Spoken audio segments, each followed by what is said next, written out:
Good afternoon, everyone, and welcome to Fight the Phish Moving Beyond Basic Security Awareness webinar. Thank you for taking the time out of your day to join us today.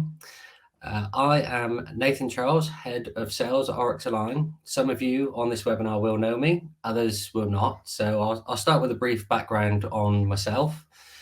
I've worked in the IT industry for 20 plus years, started life as a service desk engineer, working through to an IT consultant and moving into technical account management, and now sit as the head of sales at Oryx Align. I've been with Oryx Align for over 4 years and worked with many of our clients across this time, with obviously security as one of our key goals to improve across our client base. Just to start with a few things is to advise that today's slide deck will be provided to all attendees of the webinar. And should you have any questions during the webinar, please raise these using the chat and we'll cover these off at a Q&A in the end. Without further ado, I'm pleased to introduce Javad, who is joining us today. Hi, Javad. Hi, Nathan. Thanks for having me. No worries. How are you doing today?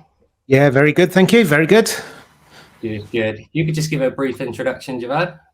Yeah, sure. So I'm Javad Malik. I work at KnowBe4, and I've worked in the security industry my entire career. So it was IT security, then it became information security. Nowadays, it's like cyber security. But I've always worked in some guise or another. I started off in the enterprise space. I went to consulting, I went to be an industry analyst, and now I work on the vendor side. But I've always had, I suppose, a keen interest on the human side of security. And so that's how I ended up at KnowBe4, because it fit my passions and aspirations perfectly. That's brilliant. Thank you very much for that.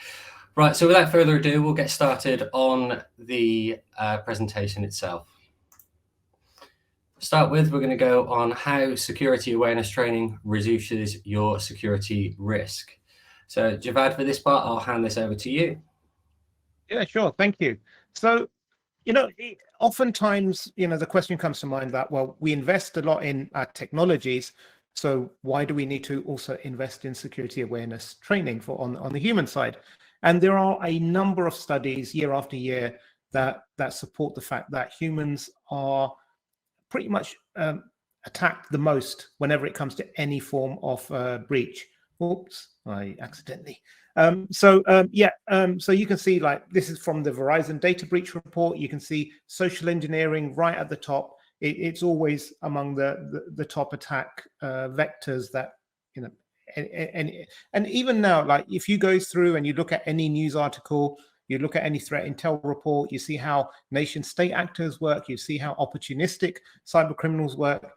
You'll see that in the majority of the cases, they are using some sort of spear phishing, or they're trying to convince an employee to do something that's not in the best interest of themselves or the organization. So that's why this is such a critical thing. Now, when we start off, we often say to organizations, well, why don't you send a simulated phishing email to your employees and see how many of them would click? So it's just a fake, but not harmful email. Say for example, it's claiming to come from HR, saying you need to download this new policy or sign in to see it. And if someone clicks on it and then enters their credentials, they would fail the phishing test or not. So in your organization, how many people do you think, if they received a simulated phishing email, how many do you think would actually click on it? And it varies from organization to organization, but we have millions of customers around the world, and the average is over 30%. So, a third of your staff nearly will potentially click on a phishing email. That's if they've not received any training or awareness about the matter. And I think that's key, because if you don't see something that you're not looking out for. We see that on road safety campaigns where they talk about cycle or motorcycle safety. They're like, be aware for them, like, think bike, because, if you're not thinking about something, it's very, very easy to miss it. If you do a search for the invisible gorilla test, that's also another good thought experiment, and it shows how our brains filter out things. But what we see from this chart is if you actually do regular phishing assessments and you raise awareness amongst people continuously throughout the year, whereas most companies start at about 30%, after about a year, that will drop down to below 5%. So that's a massive reduction in your overall risk profile and how likely you are to being breached. Now, just because I work for KnowBe4 and we talk a lot about the human side, it doesn't necessarily mean that you don't invest in your technology controls. And like how we know, security is all about layers and having layers of security.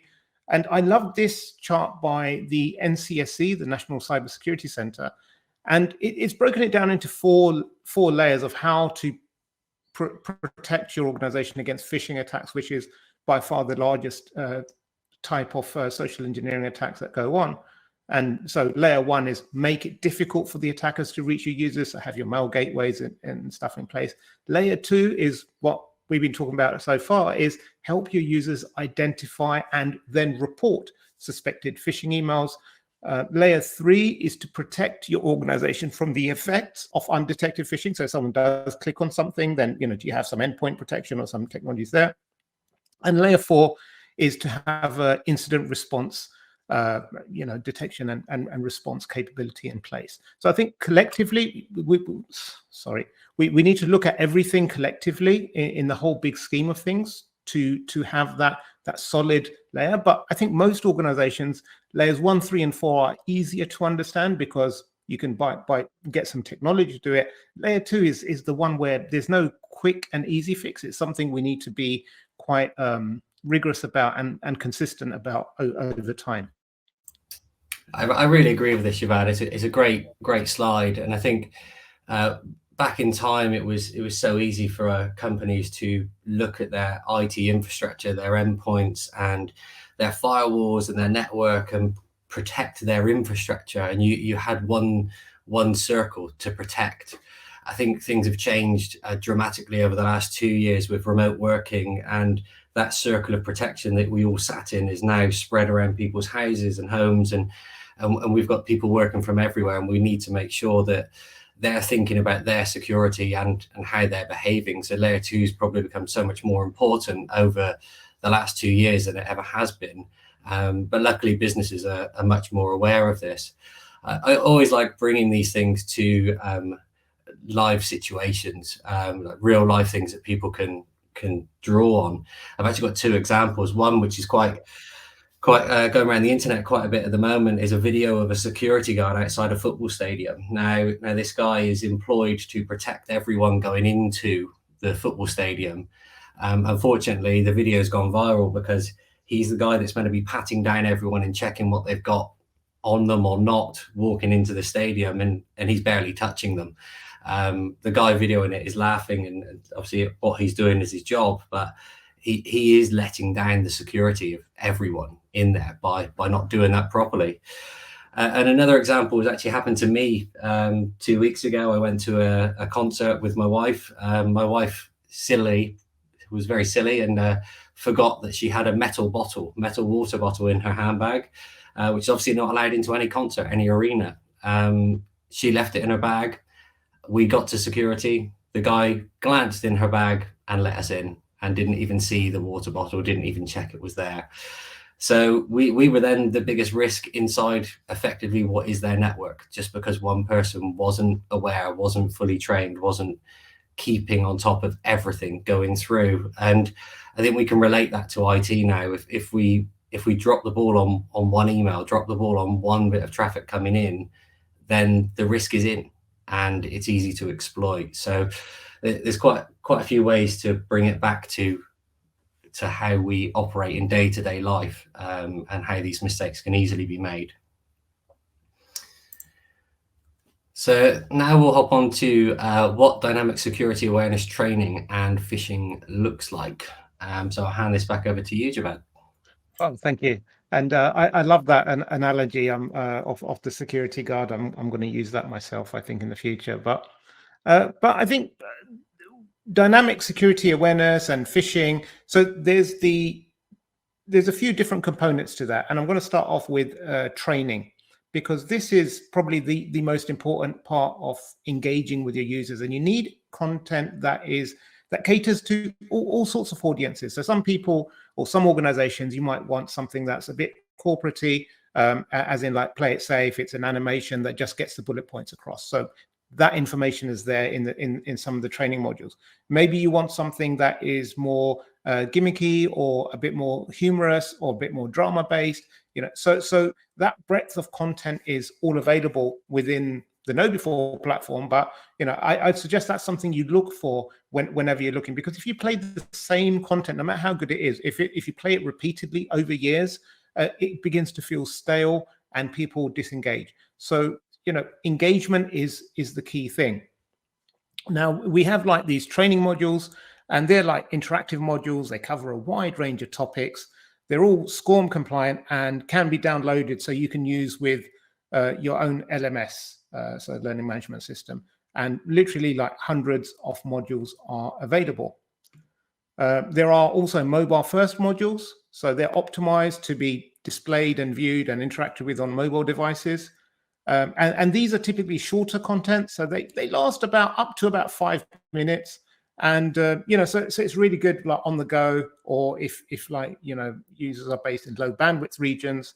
And it's a really good and effective way to engage people. We also have assessments that go on, so you can breaks down your organization's strengths and weaknesses, and you can use this to create a more targeted security awareness plan depending on who needs it. There are loads of video modules, and these are all MP4s, so you can download them if you don't want to be watching browser, or use them in your own LMS. We also have a ton of games. Well, I say a ton of games, but they're just designed to interact and reinforce the skills in a new and interesting way. Again, it depends on who the people are, what your organization's like. Some people prefer these, other people don't. So experiment and find what works and what's most engaging. Newsletters and security documents are available. They're available as PDFs, so you can share them digitally. You can print them off. Everything is there. Also, like there's posters and artwork, so you can have them in your common areas in the office, at the coffee machine, and what have you. So these are all really, really engaging, and they just help reinforce that message time and time again. We have a library of multi-language templates available. There are over 30 categories of phishing templates.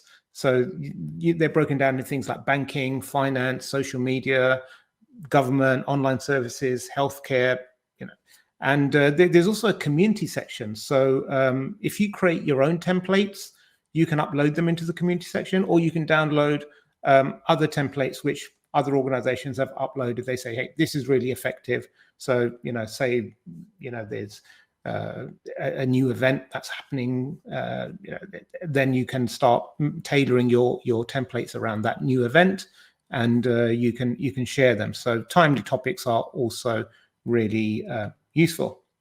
There's also landing page templates. These are fully customizable. There are like lots of like over 100 pre-made templates for you, but you can customize it, so you can have it campaign specific. You can add your company's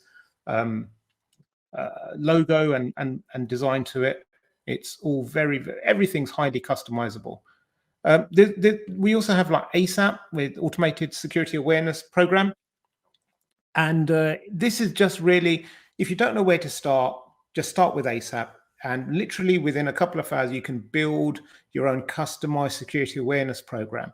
And it comes with all your tasks that you need, tips, content suggestions, a calendar. So you can literally sit there, and in one afternoon, you can schedule out your whole year's security awareness activity. Obviously, someone like Nathan can also help you set these up, or anyone from Oryx Align. But if you have any troubles, but it's so intuitive and easy to get through. And then the final part of this is like the dashboard that it gives you all the stats. So at a glance, you can see how your users are doing, which campaigns were more successful or not. And then you can also compare them against peers across the industry with industry benchmarking. And you can also see your phish prone percentage. So that's if you remember one of the first slides I showed you, it's like on average, we say the phish prone percentage is like 30%. And then after a year, it drops down to about 5%. So, you can see all of that in the dashboard. So it's very easy. You can export these. You can, integrate them into your other reporting and send them up to your execs. Thanks, Javad. This is it's really good, and I always like know before's back end and the dashboard reporting. My personal favorite is seeing your industry standard, so you can see where you sit against companies similar size, similar industry, to see where, because some industries are obviously worse than others at this type of thing, and it's good to see where you sit. Also on the videos, I think it's good to point out that there's a wide range of videos, from some kind of comic-y videos to some very corporate videos. The same with the games, the same with the training. It can be tailored, and you can pick and choose which ones you want for your business to put out there. It's not just know before forcing videos onto people. It's down to the IT admins or Oryx Align helping IT admins select which videos should match which campaigns. And it's also based on the results of the individual. So if one individual scores low, they get more training than individuals that are security aware. So people that are aware generally and score high, they won't have to do as many video watching and things like that, because why train someone that already knows? So I think it's a really good way of training people. No one wants to watch things over and over that they've already done and already know. So moving on next, we've got what tools can take your security awareness activities to the next level. You've back over to you. Yeah, so training is one thing, and so you get people to become aware that there are phishing emails coming in. But then the question is, what do they do with that knowledge? What's the action for them to take? And ideally, what we want users to do is to report those activities to the security team. Now, you can set up an inbox, an email box where people manually forward stuff on, but it can become a bit cumbersome. And if you make that process as frictionless as possible, there's more likelihood that people will report it. So we have the phish alert button. It integrates into your Outlook, Gmail, whatever email client you're using as a button. So when a user receives an email, they think it's a phishing email, they just have to click that, and what that will do, it will delete the email from the user's inbox, and it will send it to the security team for analysis. So it's a very easy and convenient way, and for the users it becomes very simple, and that's the thing. It's a bit like I love the how recycling bins are designed like in that way. When you go to throw some rubbish away, you'll see there's the general waste, and then right next to it or integrated into it is the recycling waste. So then it takes very little effort for you to separate things that go in the recycling bin versus the general waste bin. If you had the bins like 3 meters apart, everyone would just get lazy and just throw everything into the general waste. So that's the whole idea. It's like, make it as easy as possible, as simple as possible, for people to just say, that looks a bit suspicious. I'm not a security expert. Let's hit that button and send it to a security expert to examine for us. And so you can get those emails coming into a inbox that the security team manage. But again, that can become overwhelming, especially if you have lots of users submitting these suspected phishing emails. So what we have is another part of the platform called phish ER, or emergency room. And this is like a backend for security admins. They can all the emails come in here. It auto categorizes them. It's kind of like a lightweight security orchestration, orchestration automation response platform. So what you do is it combines it all in there. You can then push it into a work stream. There's you can see clusters of groups of messages based on patterns. So you can say, well, there's this one phishing campaign that's really rampant throughout my organization. There's also some machine learning module that analyzes messages that come in, and it sort of auto prioritizes stuff for you. Then you can also do, there's a component in here called phish rip, which if you receive a phishing email by one person and it's a legitimate phishing email, what phish rip does is it allows you to scan every user's inbox for that particular email.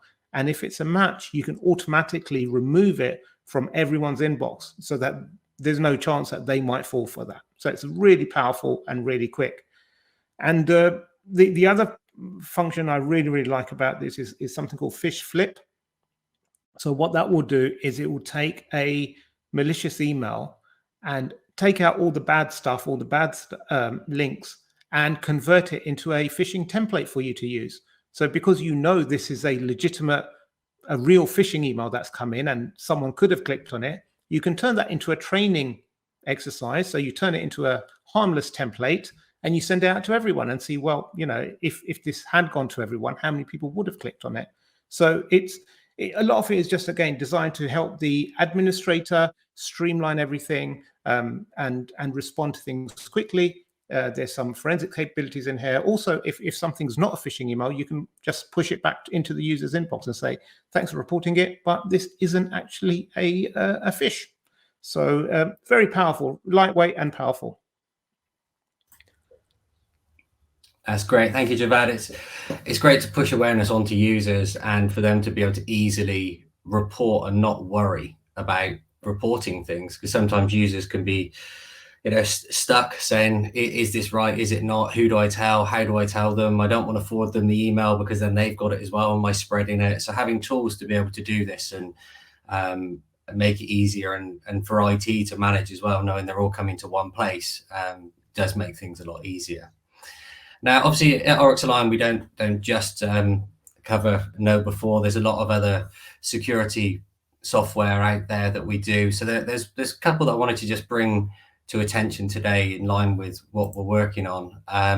One is through Mimecast, who's some vendor that we sell a lot of, and I know some people on this call actually run Mimecast. They recently introduced a bit of technology called CyberGraph. Now, CyberGraph works on putting stamps on emails when they come in, and towards the top of the slide there, you'll see the yellow highlighted. This email originated outside of your organization. Now, this is quite a standard message which is put on many organizations' emails for any external email coming in. So you've probably all seen something like this, whether you've sent an email to someone, they've replied, and you see that your emails had this stamped on it when it hit their business. Now, whilst it's good and it does reassure a business that users are being warned that it's from outside, the problem is it's now stamped on every message that they receive from external email. And from an end user point of view, when it originally went in, it was fine. It was new to them. But now every email they get has got that message on. So it becomes part of the email. They ignore it. It doesn't make any difference whether it's external or internal. So Mimecast picked this up, worked with a large user community to base some stats on this and change wording in it, and people weren't even recognizing the wording. So what they've done is they've come up with Mimecast CyberGraph, which uses artificial intelligence in the background, and it protects the most evasive and hard to detect email threats, limiting attackers and mitigating human error. Now, what it does is it changes the banner based on the email type, and you'll see on the slide it's got that it works on mobile, it works on Outlook, and it changes the banner based on the content of the email. So rather than seeing the same generic message over and over and over, and Mimecast actually refer to it as alert fatigue, what you get is a customized message for your email, the email that you've received. How bad is that email? And you can see it ranges from blue, this is generally a good email, right through to dark red, this is going to be not a great email, should report it as spam. Now, hopefully most of the dark reds would have been blocked by your spam filters anyway, but at least this will grab the attention of the end user. The other thing they've built into this is because it's using artificial intelligence in the background and it's linked into your email system, if a new threat becomes available in the wild, it can update the banners on all of your emails saying that whilst when this email came in and it was okay, now it's not, because the reputation of that domain that it came from has changed. And now you should be more suspicious about this email than you were when you received it. So it does grab attention of the end user. It gives them more knowledge about the email, and it's just not a generic warning. So it means that people are much more aware of this. So I think it's really good technology, and a really good way of keeping people up to date with what's going on. Aside from that, I've just put a slide here, and obviously we'll share these slides at the end, as I've mentioned. There's so much everyone can do for security, but obviously aware that not everyone can do everything. Now, bottom right, you'll see we've obviously got the cybersecurity awareness training, but also here at Oxalign, we obviously help with vulnerability management, compliance, cybersecurity assessments, advanced malware prevention, and our SecureX product, which is 24/7 365 EDR platform, with the 24/7 365 SOC service behind it. These are all obviously advanced solutions that we can offer to clients and find a fit where necessary for them.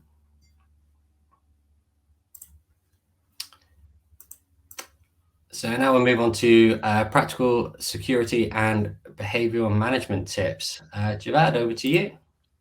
Yeah, sure. So, there's a bit of a journey that needs to be taken, and there's no one way that works for everyone. And a lot of that depends on where you are in your journey. And we like to call it the ABCs of your journey. It starts at awareness, behavior, and culture. And so if you've never done any sort of security awareness or training, and nothing in there, then you start at awareness, and you just raise the awareness that this is something that happens, this is how it happens, so keep an eye out for it. And that often ends up in this situation where people say, well, just because I'm aware, it doesn't mean that I care necessarily. So that's like, it's a bit like if you're driving along the road and there's a sign that says 30 miles per hour. Well, that's fine. I'm aware that the speed limit is 30. But do I necessarily, but is it something that necessarily I care about? No, what if it's late at night, there's no other cars on the road, it's a dry night, and I'm not trying to self-incriminate myself here, but maybe I might go a bit over 30 if there are no cameras, I suppose. So that's where awareness has its limitations. And so what we need to get to is, how do we nudge people towards the right behavior?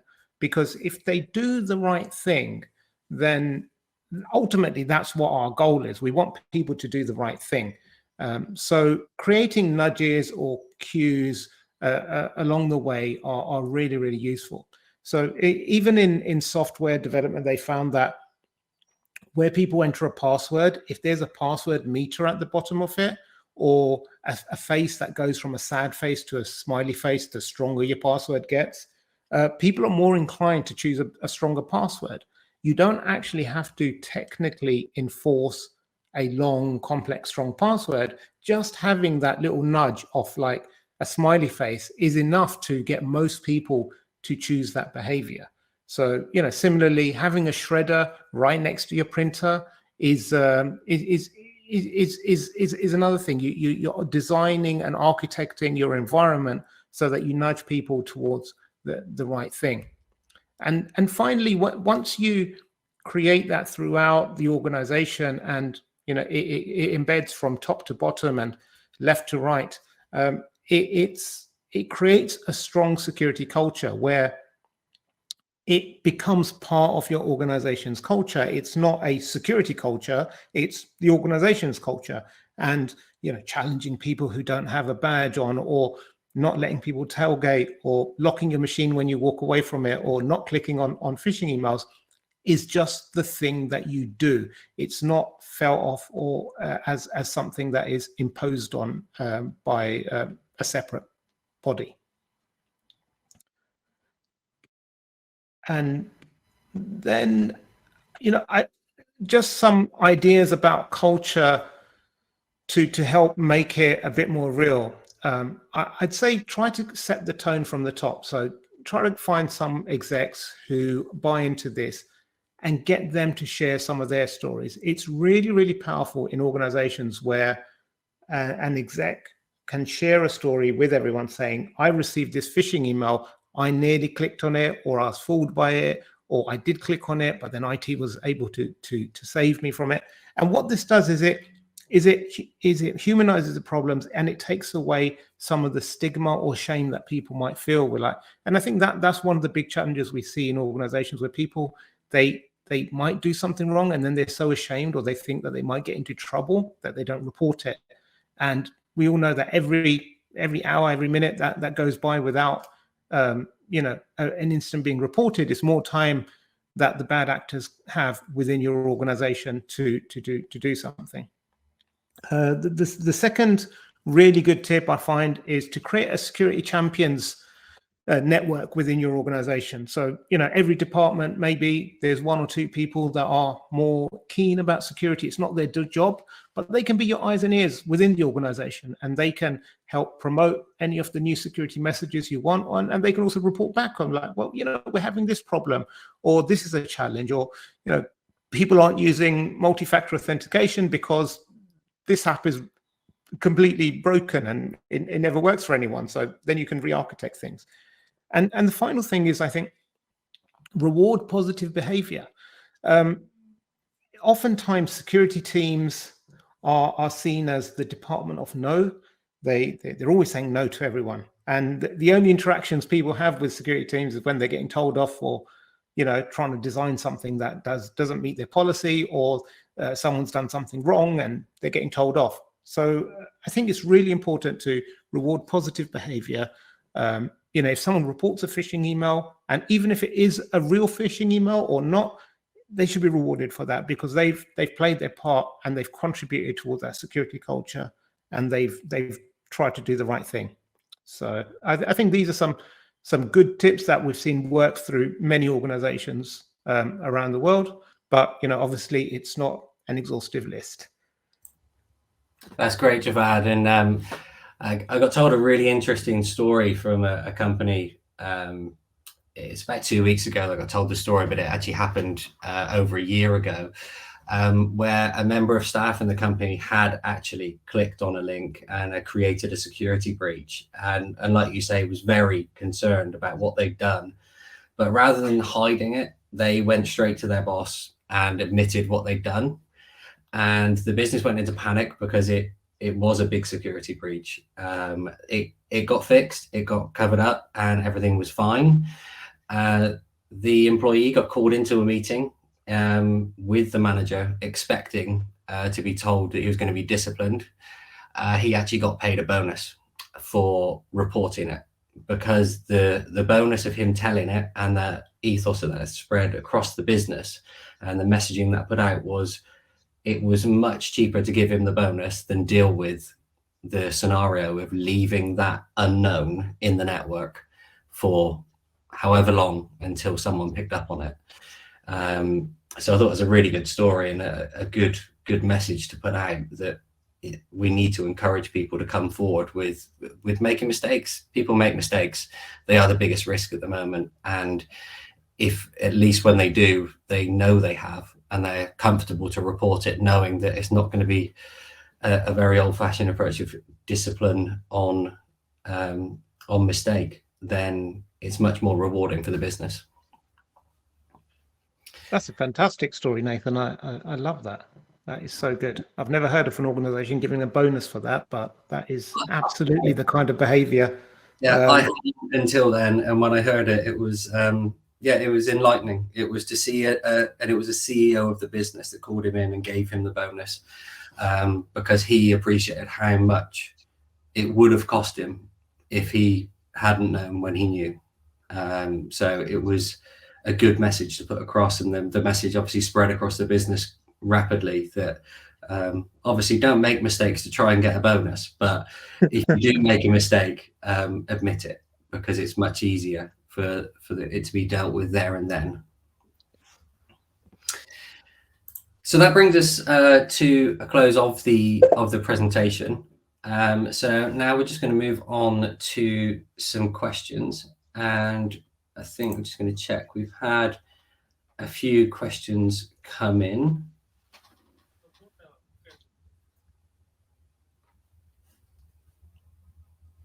Bear with me 2 seconds, just going to review the question. So the first question is, can you tell us more about the demo and what we can expect from it? Okay, I'll cover this one, if that's okay. I know it's a know before demo, but actually I'm lucky enough to have sat on both sides of the demo.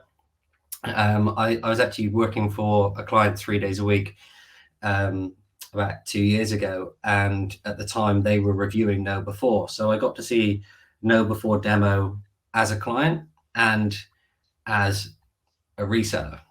And the demo will go over both the admin side of the portal, so you'll be able to see how you set up phishing training, how you set up phishing examples, how you set up the training, how you link them together, how you link your users to Active Directory and know before, and it will also show you the end user side, so you'll be able to see what emails your end users will see, what they'll get. It also talks you through how to make sure the emails do hit the mailbox rather than getting caught up in one of your existing spam filters.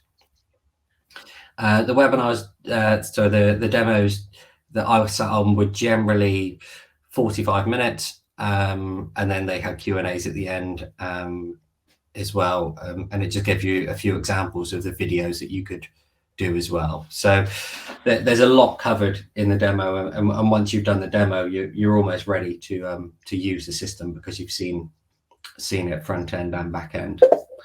Have you got any more to add to that, Javad? No, I think it's I strongly recommend just people take advantage of a demo. I think the demo is great when you see it one-on-one, especially, because then it can be tailored to whatever your specific questions and needs are. And it is a super intuitive product to use. It's feature rich, and I just really recommend anyone, if you really want to see it, sign up for the demo, get a free trial or whatever, and see how it works. It's amazing. But then I would say that, wouldn't I? I'm a bit biased slightly. Yeah, you would. And to be honest, I love the software. I think it's a fantastic platform. I've used it. I've been at Oryx Alone for 4 years, but I've used Know before for it's probably 8 years now, probably more than that. But yeah, it's ever since introduction, I just really got the concept of where it was heading and what it was doing. So yeah, do really like it. So just move on to the next question. It says, can you tell us more about Know before free phishing security test? So obviously the free phishing security test, we can share the link so that you can sign up for the test itself. Javad, do you know much more about the test itself? I know a little bit. Yeah, so it's literally does what it says on the tin. You sign up, you will get someone to help talk you through or set it up. You might need to whitelist something or what have you to ensure the emails get through. But yeah, it does it. You put in who you want to send the emails to and what you want the template to look like, and then you can see how many people actually fall for it in your organization. And the results are never quite what you expect. That's all I can say.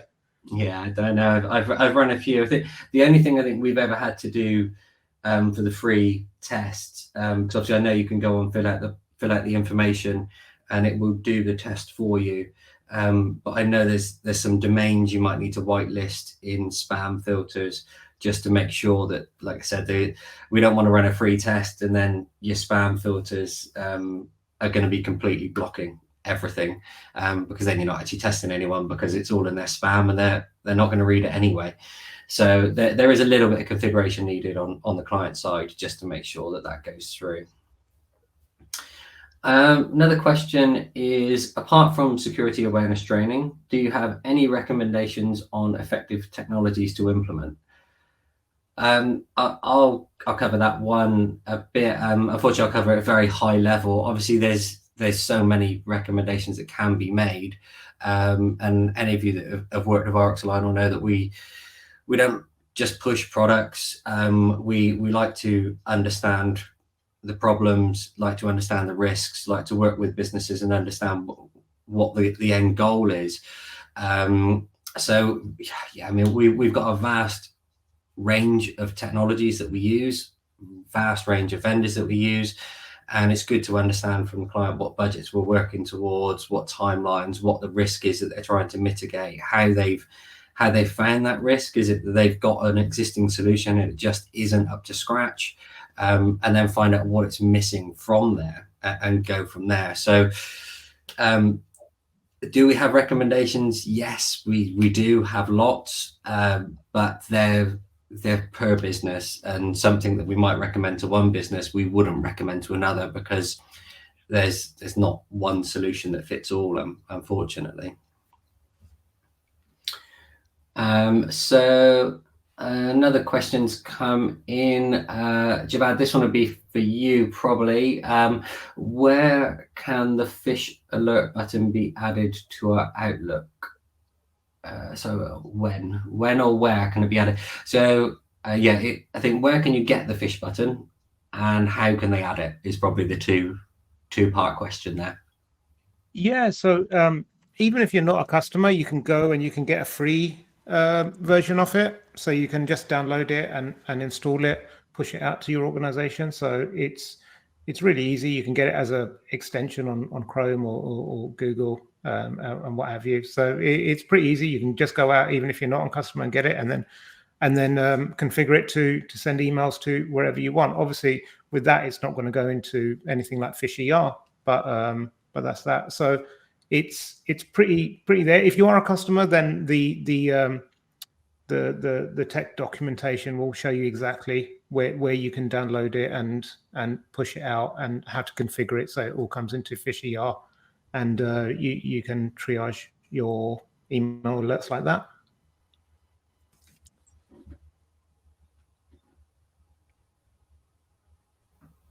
Brilliant. I think just looking at this question, I'm going to comment more over the question. Fantastic.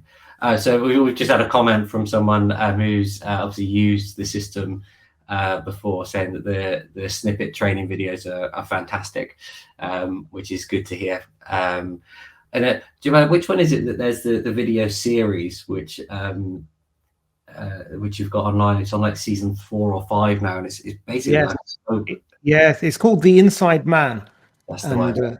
And that is such a top quality production. It's akin to something you would see on Netflix or Amazon Prime or whatever. It's like a drama based thing, and it's the most popular or one of the most popular non-mandatory training videos that a lot of organizations push out. And non-mandatory because there's no quiz at the end of it, but people actually binge watch these. So one season is probably about an hour and a half or just over an hour in length, and they're split into like 6-7 minute episodes. And people, many organizations, they'll hire out their big room and get pizza in and binge watch the whole series in one go because it's so engrossing. But the beauty is that you're enjoying a show, but at the same time it's teaching you about security, and it's so good like that. And I've not seen anything else like that on the market or anywhere. So it's definitely something I highly recommend people check out. So there's The Inside Man. If you're more into a comedy series, and there's one called Restricted Intelligence, that's also had, I think, 5-6 seasons, and that's more like an office-based sitcom type show. Again, it's all built around humor and people's interactions, and you learn something about security in every episode. So I highly recommend those. Definitely. It was The Inside Man was the one I was thinking of, and I will admit I binge watched season 2. I just haven't got round to season 3 yet. But I know, and the reason I haven't got round to it is I know as soon as I watch episode 1, I will watch the whole series. So I need to get the time assigned to go through and watch all of it. But I like the idea of getting some pizza in the office and getting a few people around the table to all watch it together. Right, I haven't seen any other questions come in. There's been another question about the phish alert button. So I think what we'll do is when we share the slide deck, we will share a link to where to get the phish alert button so people can see that as well. And that's easy then, and it's covered that one off, so you've all got access to that as well. That brings us to an end. So obviously, thank you everyone for joining us today. I hope you found this useful and informative. Javad, thank you very much for your input and your expertise on security awareness. It's great when there's two people doing this rather than one. I think people would get very bored of my voice very quickly. So thank you very much for all of your knowledge here. No worries. Thank you so much. No worries. And yeah, just so you'll know, on this slide deck, when it's shared, the contact us for a demo on free phishing, that is a link that will take you straight through to book a demo, or you can just reach out to me. My email address is on the slide as well, so you can just contact out to me and we can book in any free phishing tests or demos that you are interested in. So that brings us to a close today. So thank you very much for your time today. Any questions, then feel free to contact us.